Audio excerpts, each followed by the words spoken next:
மெய்யன்பர்களே வணக்கம். எந்த நேரமும் சிந்தனையெல்லாம் சிவன் என்று வாழ்ந்த சைவ மரபின் தோற்றமாக விளங்குகின்ற சந்தான குறவர்கள் என்று சொல்லப்படும் மெய்கண்டார் அருள்நந்தி சிவம், மறைஞான சம்பந்தர் மற்றும் உமாபதி சிவமாவார்.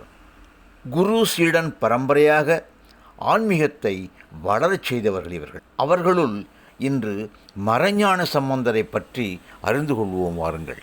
மறைபொருளாக உள்ள இறைவனை பற்றி ஆராய்ந்து அறியும் ஞானம் பெற்றிருப்பதாலே இவரை மறைஞான சம்பந்தர் என்றே அழைத்தார்கள்.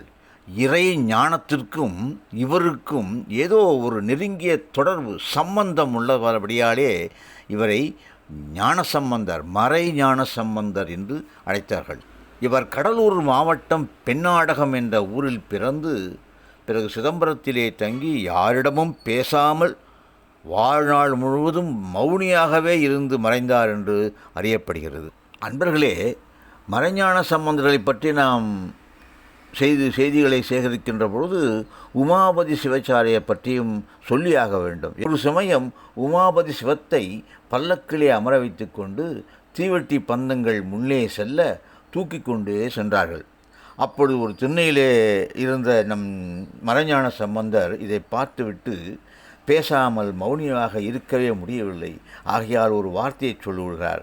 பட்ட கட்டையில் பகல் குருடி ஏகுது பார் என்று சொல்லிவிட்டார். எப்படி காதற்ற ஊசியும் வாராதுகான் கடைவழிக்கே என்று பட்டினத்தடிகளின் வாழ்க்கை வரலாற்றிலும் சொல்லற சும்மா இரு என்று அருணகிரியார் வாழ்விலும் வாசகங்கள் ஏற்பட்டதோ அதுபோலவே இங்கு பட்டக்கட்டையில் பகல் குருடி ஏகுதுபார் என்று மறைஞான சம்பந்தர் சொல்ல, இதை கேட்ட உமாபதி சிவம் பல்லக்கிலிருந்து குதித்து அதன் பொருளை அறிந்தபடியாலே பல்லக்கிலிருந்து குதித்து விட்டார்.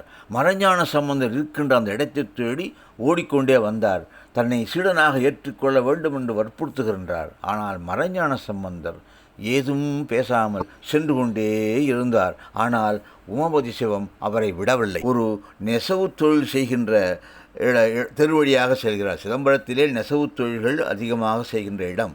அப்பொழுது அந்த தெருவழியே போகின்ற பொழுது அவர்கள் நெசவு தொழிலுக்கு உபயோகப்படுத்தும் அந்த கஞ்சியை கேட்டு மறைஞான சம்பந்தர் இரு கைகளே வாங்கி அருந்து கொண்டிருக்கின்றார். அப்பொழுது அவர் கைவழியே வழிகின்ற அந்த கஞ்சியை உமாபதி சிவம் பார்த்துவிட்டு குருப்பிரசாதம் என்று தன்னுடைய இரண்டு கைகளையும் கூப்பி வழிகின்ற அந்த கஞ்சியை குருப்பிரசாதமாக இவர் பருகிக் கொள்கிறார். பிறகு அவரை சீடராக ஏற்றுக்கொள்கிறார் மறைஞான சம்பந்தர்.